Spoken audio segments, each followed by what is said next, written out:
session, we have something a little different. Yes, something a bit more personal and reflective. This next session is not just about communications or branding. It's about passion, perseverance, and the journey behind success. Today, we have the opportunity to hear from someone who has made a name for himself in the entertainment industry and has built an inspiring career through talent, hard work, and determination. Nas Rahman is a familiar face in the Malaysian media industry with over 20 years of experience as a TV presenter, actor, MC, and content creator. Many of you may know him from Jalan-Jalan Cari Makan. He has also hosted numerous events for DRB-HICOM and our group companies over the years. Safe to say, Nas is very familiar with the group and we are with him. Ladies and gentlemen, please join us in welcoming Nas Rahman.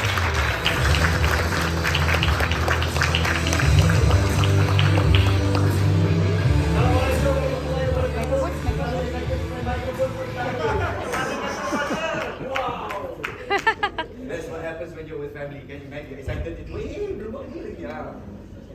Assalamualaikum. Baik, 1, 2, 3. Once again, DRB-HICOM. Assalamualaikum, a very good evening. Apa khabar semua? Alhamdulillah. Thank you for still having energy. And it's just my luck to be having the last session. Kan? And I understand it's dragged a little bit on. So I really do hope the 45 minutes that you spend with me, inshallah, will bring you some benefit, some reflection as well, as all of us are communicators by and large. So for heads of departments, Cik Ainul, thank you very much for the invitation to be here with the DRB-HICOM family. I call it family because for the many subsidiaries, especially Proton, it's been close to my heart for almost 2 decades already of serving Proton throughout different CEOs, but DRB-HICOM stays the same. And so here's a big round of applause please. We have a new MC. Yeah. Okay, apa khabar Kay? My trainee, saya nama. Ni budak baru dia. Belum training lagi. First one, first time on the job. First time on the job. Kaji aku nak coach MC kan. Assessment. You need some training. But before we go on, I was told I had to give questions so that you all can answer the questions after my session. It is a sharing session, and by and large of my experiences, to quiz you about my life is utterly ridiculous. And so what I've done is, I've pushed the quiz in front, and it's become a poll instead. And it's for my usage. I won't tell you what it's about yet. But let's take a look at the first question. Answer by scanning the QR code, and I just want to see what your answers are. Can we take a look at the poll, please, before we go to my slides? Thank you. So kita engage sikit, since we're all here already kan. Berbagi tak pergi mana-mana, stay. Siti, good to see you again. Some of the stories you hear will be reminiscent of the fiasco that is in Prima. Oh my god! Back then Siti was a bit more fiery. Glad to see that you've calmed down quite a bit. And before we move on with the poll, I just wanted to follow up. It was a pretty good session. So well done Fiona, Siti, as well as Shah who just left just now. Well done on the moderation. Where you are? Oh, he's left for a cup of coffee. Oh, he's at the back. How are you, sir? So, especially on crisis management, right? And usually I'm on the ground when you guys are having a crisis. So when you guys mentioned Sarawak member, I was there. I saw Sal's panic face, I saw your panic face. But here's what I admire, and I think it's something I want to share with you all. Do you know how long it takes for adrenaline to flood your body from your brain when you're in a situation and it's fight or flight? 5 seconds. 5 seconds for adrenaline, cortisol, and many other substances to flood your body to ready yourself for fight or flight. And at this point in time, when cortisol is high, when your adrenaline is high, it is the worst time to make a decision. Rationale is at an all-time low. So the rule is actually 90 seconds. It takes 90 seconds for your body to get rid of the adrenaline, to realize, oh, it's not a fight or flight situation. Keep quiet, keep still for 90 seconds, then make that decision, which will actually be more useful and more effective in the long run. So it's a little bit on crisis management, I know, because we manage crisis all the time on stage and events. So, thank you very much for registering. Terima kasih banyak-banyak. There's no winners and losers. There's no winners and losers. I'm going to point that out. Answer as truthfully as possible. Question number 1, please. Let's go. Again, sejujur yang boleh. I bagi you some mood music. Okay, mood music. Ada ke mood music korang? Thank you. Okay. Choose the ultimate diva of your youth. Okay? That's Mariah Carey, Ariana Grande, Whitney Houston, or none are from my youth. Thank you. Which means you are a Okay, woman. tadi dia bagi bantan, dia bagi gambar bayi. A quick decision? And we shall see the Baik, answers gambar. straight away, yeah? Straight away. Cantik.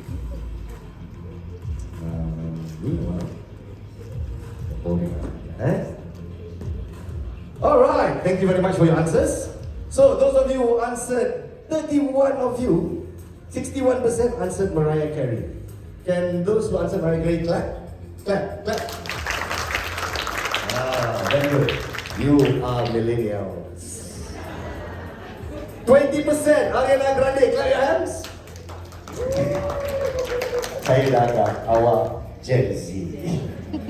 Whitney Houston 16%, clap your hand. That's right, you are my heroes. Gen X, make some noise. Bagus. Bias. Next question. 3 saja soalan saya. Choose the Superman of your time. Puyo. Christopher Reeve, Baik baik Henry Cavill, So ChatGPT which my wife absolutely So ChatGPT adores, and I collage kan. and David Cornswell, the 2026 Superman. Make your choice. Baik tu. Saya ada background semua. I want to see Nasib baik whether bukan video, the dia answers are angin. consistent. 51% say Christopher Reeve. Clap your hands. Gen X still there, still the same. Henry Cavill, 41%. This one like my wife. Got millennial and got some Gen X who is in love with Henry Cavill. So the data skewed a bit. David Cornswell, 2%. Wow, clap your hands. Wow. Definitely the Gen Z in the room, that's for sure. So at least the data's not too skewed. Last one. Let's go. Last one before I take more of your time. Which is your all-time favorite team? Jangan tambah. Okay? The A-Team! Power Rangers! The Avengers! Make your choice! Banas. Itu tak ada, saya nak letak sebenarnya. Tapi saya takut tak banyak sangat orang tengok TV pukul 5 petang dulu. Banas. The data's there as well. 18, 27%. Ni tengok malam-malam Gen X, clap your hands. Gen X, clap your hands. Power Rangers 23% di mana? Millennials. Avengers 48%. Wow. Maknanya millennials dan juga Gen Z lah. Ada one more. Dia tambah. Ada one more. Ada one more? Okay, one more. Just to make sure the data is the same. Or not too much skewing, yeah? The car that speaks to your generation. Trans Am. Macam Knight Rider. Next is Nissan Skyline. This is for the boys. This now was for the girls. This is for the boys. Or Tesla Model 3. The choice of a new generation. Korang belum nampak Imas 5. That's right. 3% Trans Am, 6%. Yang 6% ni tolong tepuk tangan sikit. Tepuk tangan sikit. Wah, ini Gen X Tegar. Gen X Tegar used to watch TV malam-malam, Knight Rider. Wah. 73% Nissan Skyline GTR. Clap your hands. I see where the data set. Ni gambar aja van kita. And Tesla Model 3, 14%. Clap your hands. Okay, that's consistent. That's consistent with Gen Z as well. And so, I just wanted to know the pecahan. Okay, Gen X berapa banyak orang, Millennials berapa banyak orang, and Gen Z berapa banyak orang. Because it's quite essential for me to understand my audience so I can skew my presentation a little bit. So on we go. Thank you very much. Round of applause to yourselves. Thank you for your participation. Hope there's a bit of nostalgia as well for you guys. But I'm going to start things with a little secret. Alright, everybody loves secrets, especially us in communications. Who are secret? I was 16 years old. Yes, I was young once, kurus, masih kurus alhamdulillah, and a lot more hair lah kat sini especially. So this was so strict. This was my first experience of being on stage. very valuable experience. And for those of you who tak percaya, this was our first magazine centerfold. So Soul Street was dia popular tapi dia tak popular. I think I have one fan here. Azimi, how are you? Pinjam boleh? Cewa. Pada anda yang tak tahu, Azimi adalah juga penyanyi luar biasa dalam R&B scene Malaysia. Jangan main-main kan? So for those of you who maybe don't remember the era, it was 1999, Friends first came on air. Lion King was the highest grossing movie of all time. And Green Day Dookie was the best album. This was 1994, more than 25 years ago. Belum lahir, saya tahu ada yang belum lahir. Just to give you context on where I'm coming from. That time, there was no internet, or internet ada, but we could actually tell if we were connected or not. We would use a modem. Ingat tak siapa yang connected dengan modem? Yang ada satu sound. Kalau dia cakap, connected, let's go. 55.6K, bro. Bytes, not megabytes. Oh, you did not. Yes, when you download pictures, you're like, dia macam tu. That's 1994, alright? And now, almost 30 years later, our album is out on Apple Music. Jangan main-main. Once upon a time, I'll even play our hit song. This is called Shah.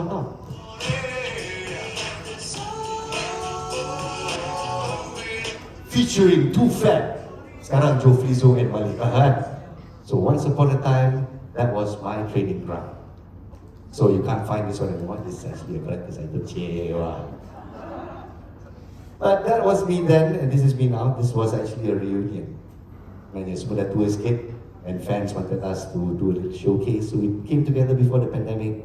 We still keep strong until now. But more importantly, this was my playground, where I learned the tools of the trade. At 16 years old, I mastered stagecraft, I mastered voice modulation, I mastered crowd control, and how to garner attention.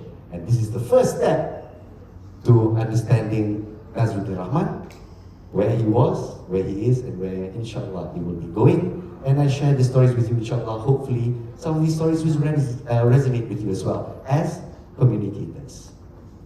So, this particular triangle has been the focus of my life, for my career, 25 years in the TV industry. And this was something actually from my old sales manual. How come Naz Rahman is an old sales manual? I'll tell you that story later. So there I am, dancer, singer, host, scriptwriter, actor, producer, father. And this is the hardest one, of course, father at the very end, because my children are my greatest achievement. My name is Nazruddin Rahman. MC extraordinaire, inshallah. I've been serving Malaysians for 25 years of attention, trust, and connection. So actually, we run a company called Mojo. Our lunch talk series is from our subsidiary called the Mojo Dojo. I am Sensei Naz. Nice to meet you. So for 25 years of trust, attention, and connection, what I'll share with you are, I suppose, life choices, and also maybe a little bit of wisdom, inshallah, if I'm in a position to share with you, and hopefully you'll take something. So, this is the triangle, and at the very base is attention. Because as communicators, if you want someone to listen to your message, you first must gain their attention. And once you gain their attention, how do you connect with them if you don't have trust? And once you achieve the gaining of trust, how do you resonate your message with the audience if you don't connect? So this pyramid, the pillar of my career, I don't know how it, perchance has anything to do with communication, simply because I didn't study communication. I was supposed to be a robotics engineer. Yes, unfortunately, apa yang jadi, mak saya giling kepala sampai sekarang. So we'll start off with the power of attention. And it started with, again, I repeat, my youth. So, if you can see from the pictures, I wasn't the most handsome. I wasn't the best dancer. I also wasn't the best singer. I was the background. Oh, yeah, tadi I kasih dengar sikit je. Sebab itu cepat I, wow. Tapi dapat credit satu album, yay. And so on stage, throughout those years, and it was a tough life, yeah. I don't come from a well-to-do family. At 16 years old, you go out cari duit, kan? And so I was a dancer, and then we had the singing group. RM300 seorang, RM1,500 satu gig. Wow, it was amazing. But I wanted to stand out because everybody has good at something. And so the story was, we had our first big gig.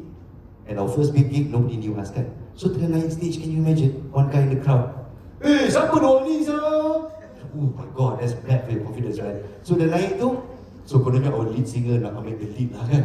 So dia pun, "Hai semua, kita tahu kita baru, jadi kalau boleh tepuk lah, please, please." And I remember that day because nobody clapped. And that's the kind of feeling where you wish this one will open and you will die right now. And so after that, we had everybody's like, bodoh lah, so street ni apa lah, jangan ajak orang gig lagi dah bawa. It was terrible. And my other friends, they're like, okay lah, tak apalah, aku balik lah, bapak aku bagi aku duit. Not for me. I needed this. And so I had to step up. So I stepped up by learning to engage the crowd. I learned by first saying, korang semua diam. Tolong diam. Kan, korang kalau nak confident, next je aku cakap, okay? So I went, I engaged, I clapped with them, I sang along with them, get them in the mood before we started our performance, so that when they're primed for the performance, you've gained their attention. And then they're fully zoned in and connecting with you on stage. And to feel that vibe between performer and crowd, that giving and taking of energy is something, I think that's a lesson I will take for the rest of my life. And I wish every one of you would have this experience at least once in your life, to connect with people outside of your zone. So, this was the training ground where I learned that attention is everything. If they want to listen to you, you have to first gain their attention. Next, I learned the power of truth. Because when I learned the importance of attention, I didn't know the power of attention. Not too much later, which will go into the story. Next is the power of truth. And I think for communicators, it's something we overlook. Or we know it's there. We want to tell the truth, of course. We're not bad people. But in the interest of the company, in the interest of the message, in the interest of crisis control, sometimes this becomes a little shade of grey. Just like Siti's widow. This was the year where the Matrix first came out. Gen Z, you heard of Matrix? But for Gen X, this was the movie that changed your life. If you haven't watched this movie, you have to watch it. It will blow your mind. It will blow your mind. And this was the technology that came after it. Oh, no internet, cannot do anything. Just call people and SMS, 10 cent one SMS. Nokia banana. You had the banana wings. You had the arms, right on. You were the shiznye. This was 1999. 1999, I had to quit my Soul Speak group because the only person in that picture you would recognize is Damien Mikhail from VE, Voices of Euphonious, and he was the only one who made it all the way sampai Anugerah. Wow, you know. So the rest was like, go Damien, go Damien. I got to study to be an engineer, man. So halfway through second year, the 97 crisis hit, and I just had a fan job. In my second year, 1999, at this brand. Does anybody recognize this brand? Gateway Computers, Gen X maybe will know. It was very hot during 2000, during the .com punya boom, kan? This was the number one direct selling personal computer brand. So I came in, needing a job, became a salesman. The HR lady took a liking to me. They said, you can talk, boy, okay lah, see if you can sell or not. So I was sent for sales training, and that was where I learned this. Once again, it was in my sales manual. Attention, grab their attention, gain their trust, make their connection. And American companies, I tell you, are quite specific, even technical, even when it comes to sales training. I was trained, when a customer walks in, I have to look at the person from head to toe, scan them head to toe, how they speak, how they walk, how they dress, what accessories are they wearing, shoes, everything in 30 seconds. And within that 30 seconds, I got 3 or 4 pictures in my head. I have to match the personality to the pitch. That was how technical American companies run. And because I was young, I aced it. I didn't understand it, but I aced it. So once I was already aware of the power, for the importance of attention, but not the power. So I used what I've learned from my times on stage to engage people. So that was the first barrier broken. But to gain their trust, so I sat down and I looked at the others, because the others were all so much more experienced. I was 19 years old, and trying to make as much commission as possible, because your gaji was kecil, 1,800. But your commissions, if you sell, wow, man, you can bring 5-6 figures. So, long story short, in 3 months, observing what they did, in 3 months, I became Gateway Malaysia's #1 sales person, top sales. I was second in Asia Pac, Singapore and Hong Kong as well. But not by volume, because the competition was by number of computers sold and by the value of the computers they sold. So I looked at my guys all hustling for small computer, big computer. I just observe. Siapa kaya, saya masuk, saya jual laptop. Laptop 15,000, 16,000. So that was my tactic. When you are aware of your customer base, you zone in straight for the kill. So I became a bit brash, I became a bit arrogant. I will tell you the truth. I mean, 19 years old, my pokok gaji was 1,008. I was gaining commissions up to 15,000 ringgit. 15,000 ringgit for a 19-year-old is like, okay? And my father never said anything, because I gave him money. I paid for my studies, because I was still doing second year menu. So after classes, I would go into work. And in 3 months, they made me the youngest manager of 8-bit computers. Malaysia, Mega Ball Division. Don't know how to do PNL also.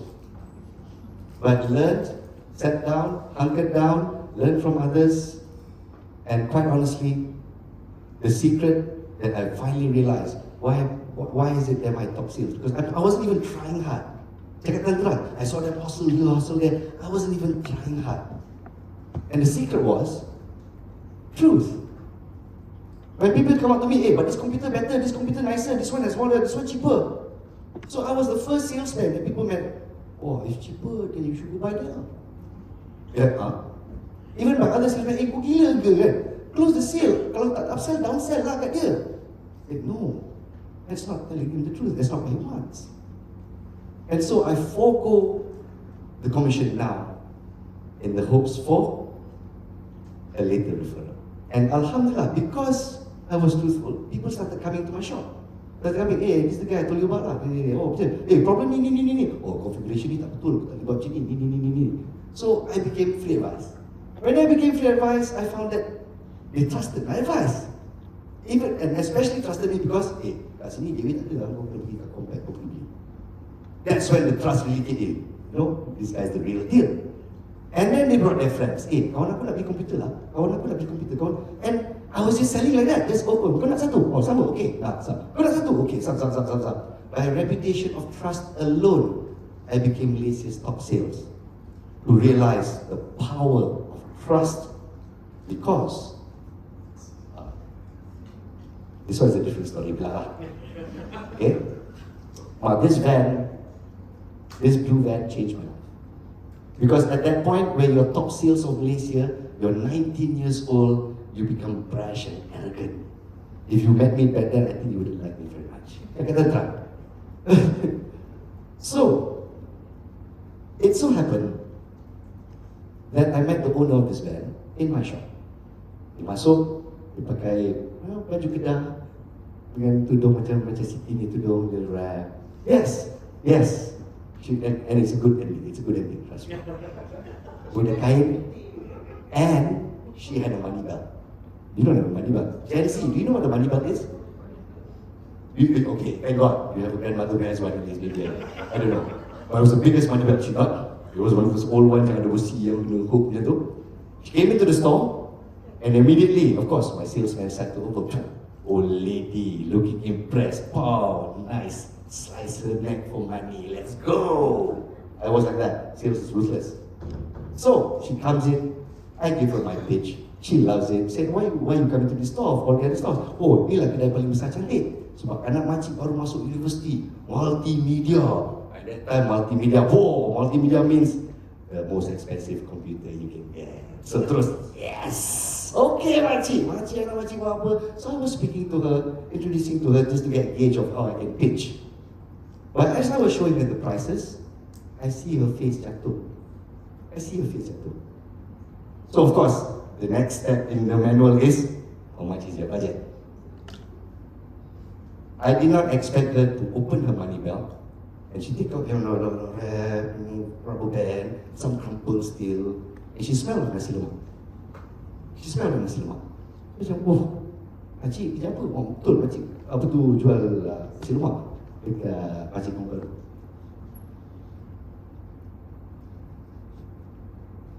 I kept silent. I just realized I was about to slaughter the neck of a single mother who just wanted a computer for her. Bajet makcik berapa? Oh, kira macam 1,580 something. Macam, alamak. So I made a decision. I took her, makcik, tempat ni bukan untuk makcik. Jom, saya mau makcik pergi clone shop. I brought her to the clone shop. And here's the thing. 8-way computers, clone shop computers, the parts are the same. The margins are what makes the difference. So because I knew the prices, I went to the shop. Okay, sekarang ni aku nak this configuration ni. Monitor tak payah, sebab ada monitor ni. 1,500. Gila kau, potong layer pula bawah. For this makcik lah, janganlah macam tu kan. And I had one advantage. In Gateway, because we were the only branded item, so we had a T1 line. That time no Wi-Fi lah. MC, no Wi-Fi. We had a straight T1 line. It was the fastest 1 GHz line. So all the people who had shops there come to my shop to play games. I kid you not, online game wall. So, laju betul Gateway, jom. So I threatened him, kalau kau tak bagi makcik ni 1,500, kau tak boleh main game kat kedai aku lagi. And Gen X, Gen Y, Gen Z, you threaten them tak boleh main game terus, oh okay, macam tu lah, kalau sikit dia boleh. So I turn to the makcik, inilah dia, komputer kasih saya. Dia tak nampak cantik lah, tapi dia dibina dengan kasih sayang. Just to humor lah kan. I didn't expect her to cry. She broke down, she cried. Terus dia cakap lah, makcik nanti orang ingat saya rompok makcik kan. Janganlah kat sini, you know what else to say. So I said, okay, I'll bring this computer to your car kan. So bawa, inilah kita dia. And dia buka, betul bau nasi lemak. I will not forget that smell of the nasi lemak. Because with the visual like this, came the realization, oh my God, I'm such an asshole. I was about to screw this single lady, nasi lemak selling lady over. She hugged me. I remember she hugged me, that's why I remember nasi lemak sekarang. And she said, kau tak tahu mana benda ni buat saya. So I went back to my office, had a good look at how I was conducting myself. I started to look at people like objects. They were every face had a word when they come into my store. And that had to change. I wanted to win people's trust, that had to change. And so, ngam-ngam pula, when I was there, this evening I had a meeting at HQ with my big boss in Hong Kong. Big boss in Hong Kong wanted to know from every division, why are we losing money? So we had a new regional manager. I made friends with him because he used to sell razor blade. He used to work at Gillette. He doesn't know anything about computers. Now he's regional manager. I'm sure you've been in that position before. So I sat down. Showed him the ropes. This is what Gateway is all about. These are computers. No. So when boss come, you don't get embarrassed. Okay, don't worry. We got your back, bro. We got your back. Dia pun terima kasih lah Nas. No. Big boss comes. Big boss comes. All divisions ada. Singapore ada, Hong Kong ada, KLCC ada, Megapol ada, regional major accounts ada. So duduk. Bila duduk. So of course lah boss. Jesus Christ man. Jesus Christ. Sikit Jesus Christ. Padahal bukan Christian pun. Jesus Christ. What's going on, man? So report one by one. My regional manager gives a report. Exactly like how I coached him. Sini. So muka aku pun. So when he came to my turn, hey, Megamon, your report. Look at that. And my arrogant self said, Exactly what he said. So he's like, Jesus Christ, what is that supposed to be? So exactly what Benny said. Everything there bawah, I told him to say. Bodohnya aku kan. Bodohnya aku at that point in time. I proceeded to get the worst shelling of my life. He ripped me a new asshole in front of everybody. I looked to Benny. Benny, help me out, man. You know, what's going on? I will remember his face sampai bila-bila. Dia tengok kita. My first betrayal. To feel that knife in your back. Wow, I was young, stupid, and this was my result. So terus balik office, terus tulis resignation letter. Tulis semua. And of course I think it was a sign from God. I met the lady, then this happens to me. So next day I went with the resign. That's it, I've had enough of this. And he decided to apologize. And he doubled my salary. And I'll be honest, I've got a bit of mama blood. Mata aku putih. Macam, double dah tu macam. But I don't know why. The smell of nasi lemak started with me. So I said no. And I think, and of course going home and shaking my head, how the hell am I going to tell my father, oh my God, how am I going to pay my fees? Oh, blah, blah, blah, blah. But I think God returns one good turn deserves another. So at that time, after meeting this nasi lemak lady that changed my life, before that we'll go to this lesson good. I think the biggest lesson I learned throughout the entire journey, right up until Benny juga, how do we get people to believe us? That's the question many corporate com people ask, kan? When you put out a message. Maybe the question should be, have we earned the belief of our audience in terms of what we offer in order to solve a problem, to solve a situation, no matter what it is. Could be crisis management, could be coming up with a new product or service. Have we earned the belief of our audience for them to give their attention to us? Because attention is not given, it is lent. We are borrowing their attention sekejap saja. We go to the power of connection, the next in the series. You've garnered their attention, you've gained their trust. How do you resonate that message? By connecting. So this is where I think Siti is a bit more familiar. Year 2000, this was my first stint, Club Disney Malaysia. And I got this job, I swear to God, I cakap sekarang depan DRB-HICOM, I had never had any intention of being on television or being famous. Tak pernah terfikir, tak pernah mimpi. I know people out there, saya nak jadi pengacara, saya nak jadi pelakon, apa. Tak pernah. I wanted to be a robotics engineer. This is what I ended up with. Is what my father said lah. So, but this is where I also learned the power of connection. Because this was where there was no internet. Fans sent mail to you. And I got 3-4 guni every week. Everyone saying how they love Club Disney Malaysia, how they resonate with the host as well. And it was something that almost didn't happen because I got hired for this job when there was somebody there already. He was ready to go. But the producer met me dekat, dulu dekat Puan Utama di KFC kan? Puan Zahia met me there. And I was actually going to the counter because I had cold fries. And so I went to the counter, hey, excuse me. So dia pun, kenapa bang? And because you work in service line, you know you don't want to give them a hard time. Hey, kau bagi aku semalam punya lah. Aku nak hari ni fries boleh tak? Oh, sorry bang, okay, boleh. And the producer was right behind me. So terus dia datang, awak nak masuk TV tak? I kid you not. And if it happened to you, would you like to be on TV? What would you think of me? Crazy, right? You want, but you think I'm crazy, right? And that's exactly what I said. Kakak ni gila ke apa? And she was so earnest. She was like, tak, saya pun gila, saya producer. And then she showed a card, and the rest is history. I went for the audition, and you start running. Fresh from resigning from Gateway, pop, terus dapat. And I didn't know the first thing about being on TV. My first shoot took 2 hours long. 2 hours long. That time, no internet or apa. The last year I was doing this, kita ada email. So I was like, yay, we get to connect. And so I saw the way we communicate with our audience change. That was the beginning of the change. from letters to connecting, because you mustn't forget, as human beings, there is a need to connect. There's a need to resonate with somebody. And so this need is amplified through your television, and now with social media and smartphone. So from Club Disney Malaysia, learning the ropes of how to connect with your audience. This was year 2000. This was my first real challenge. Kalau I letak semua my milestones, mampus kita sampai besok pagi. But this was my first live anchor gig. Breakfast show for 7 years, news and current affairs. And this was a nightmare for corporate com, because we opened the callers. So we had phone lines open and people could give their comments then and there.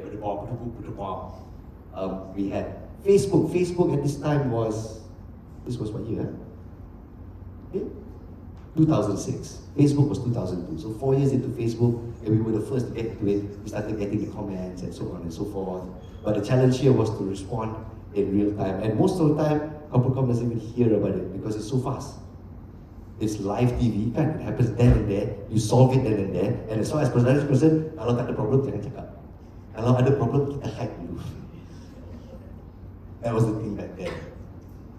So this was where I learned to connect with an audience in a real high pressure environment where split-second decisions must be made. That's where the 90 seconds came very, very handy here to calm down before you make certain decisions, especially on live TV. This was one of many dramas and movies that I've done, but I'm most proud of this. This was because the show got elevated simply because of comments on social media. So it won awards up to Korea, and I learned to connect in a different way. To connect with your character, to connect with crew, cast and crew, and then to translate that through the TV screen to connect with your audience. That's another level of connection that I hope one day you get to experience. This was in 2008, getting closer and closer to Jalan-Jalan Cari Makan. So I'm the longest serving host, and this was also, I think, one of the hardest communication dilemmas I had to go through in my life. Because I came at a point where ratings were at all-time low. Okay? They had actors, they had singers, no one could raise the ratings. There was a reason why. And I was hired as a host because I told them why. We'll tell you later. But this one also shaped how I went back from current affairs to go back to my roots of magazine-style entertainment, that they can really connect with your audience, especially through a medium of food. 2013 all the way up to currently Malaysia Hari Ini 2021. So this is truly back to my roots, back to the people's voice. And so I've been serving MHI for 5 years now, and inshallah, hopefully for a long time to come. That's a short snippet of 25 years in the industry of gaining attention, gaining trust, and making connections. So from awards that have been won, competitions that have been won, money that has been made, serving my country, from ASEAN Summit to World Economic Forum in Davos, if you ask ChatGPT what's the traits of Nazruddin Rahman, versatility is one of them. And Alhamdulillah, from my breadth of experience, with a big dose of humility, insyaAllah, the more you learn, kita ikut ada sampadilah, makin kita berisi, makin kita tunduk, insyaAllah. But throughout all these experiences, this is the biggest takeaway, insyaAllah. If there's anything that you take away from my session here today, people do not give their attention. Dia kasih pinjam saja. Alright? It is constant struggle to always gaining their attention, so on and so forth. There's a strategy, of course, depending on who you are, an organization, a person, a content creator. But how do we keep their attention? And I think for corporate communications, I think you said it in crisis management just now. Respond and not react. I'll have a case study for you before we wrap things up. This plug has made my life difficult to half my life doing Jalan-Jalan Makan. 10 years doing Jalan-Jalan Makan, this one, half my life giving problems. Why? Because I came in at a time, I told you earlier, ratings were going down. At the time, Facebook, at the time, I think Melody dah 500,000, you know, and they have Instagram. Kita Jalan-Jalan Cari Makan, 20,000. And there was no engagement. There will just be a face of the host. Hari ni kita makan sini. And the comments will be, tak sedap, bodoh TV3 pilih tempat ni. Aku tunggu 3 jam, blah, blah, blah, blah. And the response, I noticed at the time, show comes on 12:30, comments are on at 1:30.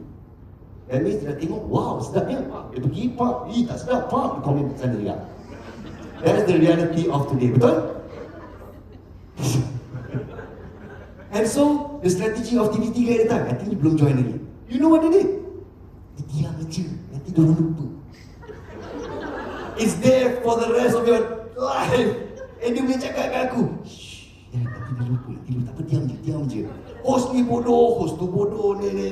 It was a toxic environment. And then, inilah host baru, selamat. Oh bodoh lah ni, aku nak Cik Razali balik. Aku nak Ikram ni sendiri. Dia started arguing which host they wanted. And so, oh my God, what have I done? What have I done? And when I analysed, because that time tak ada AI to analyse comments and to sort of segregate them, so we had to do it manually. And I did it manually, because I didn't want to get into shithole I didn't want to get out of. And so I found out, the biggest problem here was this damn thing. Because when we say, benda ni sedap, ini mesti rasa pilihan jalan-jalan cari makan. And food is very arbitrary. What's nice to you, may not be nice to you, kan? And so, the guy who doesn't agree with the host datang, bodoh ni host ni, tak sedap lah tu, bodoh ni TV3. Because of this, pilihan TV3, pilihan jalan-jalan cari makan. And so, there was no room to even move as far as corporate comm is concerned. So what we did was, we decided to revamp. This revamp changed everything. I did the 3-phase proposal for TV3. I remember that. We changed the treatment, we changed the way we ran things, we shot things, even the way we presented the food, how the host appears. I had to have the cameraman fake the camera, because you do selfie, right? I fake the camera like that. And guess what? We changed the plug. Instead of pilihan jalan-jalan cari makan, it was pilihan penonton jalan-jalan cari makan. So we killed 2 birds with 1 stone. We build a community. Instead of saying, ini sedap, we ask the question. Kita nak cuba sini, apa yang sedap dekat kacang? Bagi suggestion. Boom! Suggestion masuk. Followers naik. And then when they come in, okay, you pilih, kita rasa. Pergi, rasa, kita bagi review. Orang datang, tak sedap. Tak sedap, tapi korang yang pilih. And as soon as that happened, betul lah juga, siapa yang itu yang pilih tu? And we started arguing on our thread. What does that mean? Engagement. So we grew that. And at that time, can you believe, Siti? What they did was, jalan-jalan makan, satu posting dekat Instagram tv3.com ramai sekali seminggu. Ini nak build community. The money is there, you don't have to plan it. And so, we fought for it, we opened our Instagram, I had to put my neck on the line. I said, letak benda ni, I guarantee you 200,000 followers in 6 months. Kalau tidak, I won't sign a new contract. Boom. This is what we are today. 280,000 followers on JLACM. And ini dah jatuh because they haven't been posting and I've left the show. And our Instagram is still going strong, but we fell about 50k because there was no consistency. Because when I was there, we show behind the scenes, we show funny stuff, this and that. It's what building communities is all about. And the response from your commenters, from your followers is real. No matter if they're trolls, saja-saja nak buat hal, but it's still a footprint as far as data is concerned. So, this was a great example of how, by listening to your audience, and of course, what I must remind you all today, powered by AI, kan? Sometimes we forget, it's not the AI that makes the connection. It's the human touch that makes the connection. We collected the data, all the comments and this and that, but human beings had to make the decision of moving the cheese, of appeasing the audience. When you react instead of respond, you're reacting to emotions. You're kemalan, cepat-cepat, sejukkan dia, solve that problem that way. But we didn't take time to sit back, what exactly is the issue here? That's why 90 seconds. step back to realize what's the actual issue, and you can have an action that can have far-reaching circumstances, such as switching it to pilihan penuntut dan derajat makan. But nowadays with corporate com powered by AI, I don't know how far DRB-HICOM has taken their AI models, generative AI, to move corporate communications, but this is the basic. I went for a particular seminar. The most advanced corporate communications functions are evolving from media monitoring. Remember those days where we open pusat khabar web pagi, mana foto, share. Oh, see all the Gen X like, oh, thank God that's over.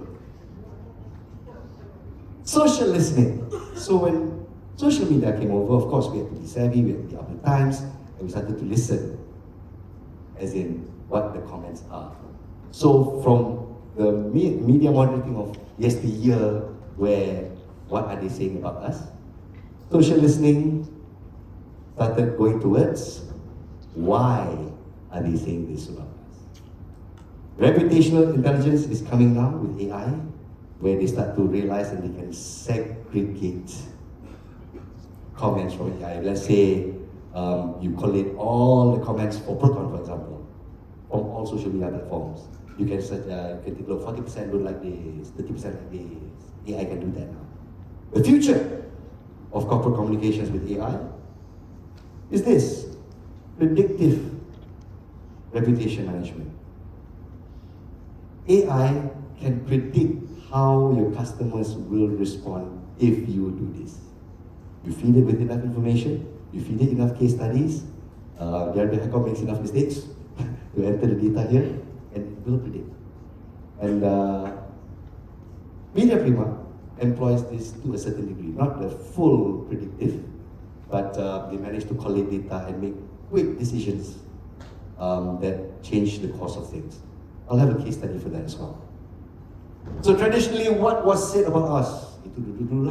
And then currently we are at today. Why is such comments being said? And the future is what will likely be said next week if we do nothing. So this corporate communications habit of shh, diam aja, nanti they go away. I think it doesn't happen in DRB-HICOM, definitely. So we come to this case study. Did you know? I found out after the show tau. On the night of Anugerah Juara Lagu, there were still some elements from management who did not truly believe I could do it, together with CC. They had a spare host. If I knew they had a spare host, I would have blown my top. But when I was first chosen, and I was called to meeting, Mr. Rodriguez, of course, and he said, "Nas, we want you to be the host of AJL." And I said, "Korang gila ke? No way."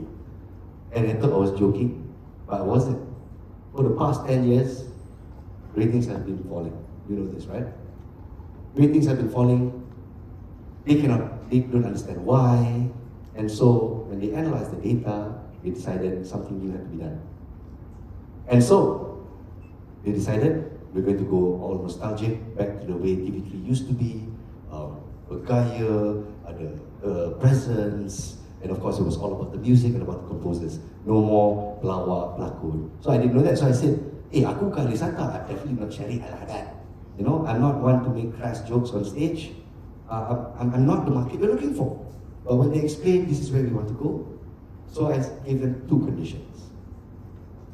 Because when they gave me CC Iman is an up-and-coming singer and composer, 10 years in the industry, never hosted a live event. And here she is being proposed to host the biggest live show event in Malaysia. So of course, I'm looking at everybody, you are really giving me the short end of the stick, huh? You know, at least give me somebody I can work with. And so, faced with this, again, when they started releasing rumors, and we saw the feedback, so I collected the feedback and go, "Nas, maybe you shouldn't come to the press conference." I said, "What? You're announcing the finalists and the host can come?" I think it's best if we don't come. And you know what? It was the right decision. Because the feedback that came after it was announced, but I wasn't there, was, kenapa Nas Rahman? Kan dia dah tua. And that hurt. That really hurt. I mean, serving my country, and being active for all these years, never once slacking, and all I get from a certain set of the audience is, hey, kenapa dia dah tua? But when we went through the data, it was not about Nas dah tua. It was more of, Nas is so established, kenapa kau bagi sisi iman? That was 40% of feedback. And we wouldn't have known this if it wasn't for AI. So how do we respond? So I said the two conditions are, first condition, I write the script. Because I cannot be somebody else, and you guys cannot write me as somebody else. This has to work with me and Sisi Iman's personality. So she sat down for 2 weeks. What are you? Who are you? What am I? Who am I? How do we gel this together? How do we make this show a success? And throughout it all, feedback was coming through social media. And analyzing, we got everyday updates. Every day. So when this came out, they didn't force me, but they said, Nas, you should come up with a statement. You should respond to all the comments. I said, dah beribu komen. Gila kau nak pergi satu nak reply kan? That's impossible. And so we collated the data, then we created the best course of action, which is, I have to acknowledge it. I said, I hear you. I'm listening to you. Thank you for your feedback. For those who sokong, thank you so much for your support. For those of you who think I am Swam Kuku, inshallah, I will prove my worth at AGL 39, the biggest stage, to appease my fans. And that particular comment, terus reda. Terus the controversy reda, and terus the next part of the agenda. We already had a sponsor for 3 months already, Jume. It was a cosmetics brand. Yeah? As soon as I was confirmed, and the industries heard about it, Yusman from Unify came out to me, go HL, the head of business.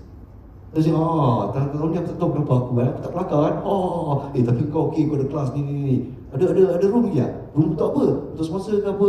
Ni aku discuss lah. Next thing you know, Unify masuk as sponsor. I met Samsung punya hire apa? I heard you are doing HL. Yes, the news already out lah. No, we're already in discussions. So from Jume, suddenly the whole look and feel of AGL, because of the messaging we've been pushing out, plus inilah dia keunggulan AGL macam dulu-dulu. Suddenly the big sponsors wanted to be in again. And so, end result, the most successful AGL in the past 6 years, 2.6 billion impressions on social media. And rata-rata, it was, congratulations. 30%. Tak adalah, boring lah diorang. 30% ada. But at least we know the 30%. Rata-rata 70% was enough to make Media Prima a whole lot of money. Simply because we responded quickly and meaningfully to the comments that are being shared. And it's across many social media platforms, yeah? I think if we didn't have AI, it would be impossible to respond. Impossible. And so maybe it's something DRB-HICOM and its subsidiaries should consider when it comes to investing in generative AI. And when we talk about generative AI investment, it's not just about the software or the hardware and sebagainya. It's about the human capital as well. How much should you be exposed to? How much can you learn? And how much before you go, this is a little bit too much for me. For it to be useful and effective in group corporate communications. So I'll bring your attention again to the pillar of my life. Once again, to garner people to listen, you have to grab their attention. To connect with them, you have to gain their trust. And to resonate your message with them, you have to connect. Attention is learned. 3 takeaways I'll share with you before I end my session. Yeah? Attention is earned and not assumed. Just because you're speaking, just because you're putting up a message, just because it's on the newspaper, it's in the news, doesn't mean you have the right to be there. The audience, the very, very discerning audience today have so many platforms to define. And so, do you deserve their attention? Again, that's the question to answer.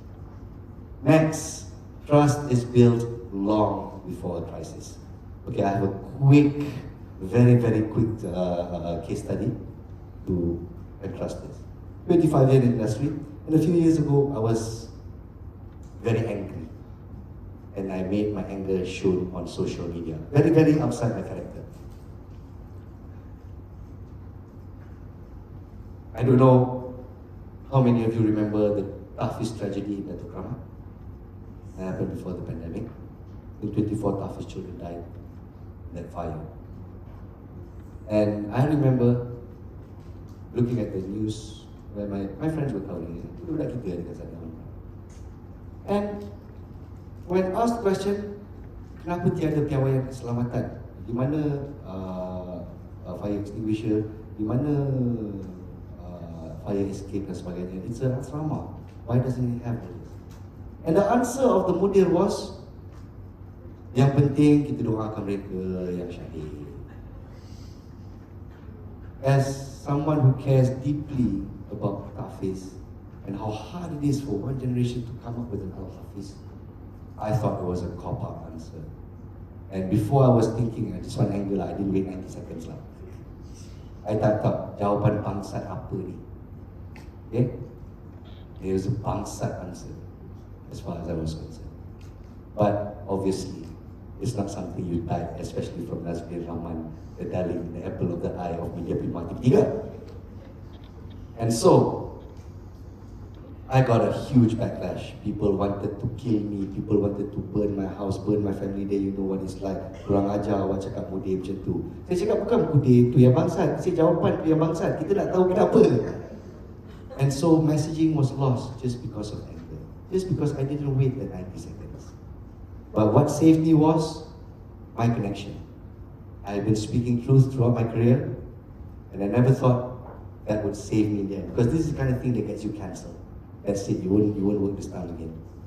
But feedback came from my fans. Abang Nas is not like that. Can you not see what he's trying to say? Ni keselamatan, ni. So orang bergaduh lah. Gaduh, Nas yang bangsat. Tak, Nas tak bangsat. Nas bangsat. Google Nas bangsat dia keluar ni. That's how terrible it was. People were coming up to me on the street. Oh, kau lah yang bangsat ni. But of course, when you're in that particular situation, you calm down and you go, kenapa abang cakap macam ni kan? Kau senang-senang je cakap macam ni. So when you explain, they understand. But then, for one person that comes up to you, kau bangsat there'll be 100 more who will just think it, never say it to your face. That is the reality of today. And so, if you want to survive a crisis, you invest in that trust today. Because you'll never know when that crisis will come tomorrow.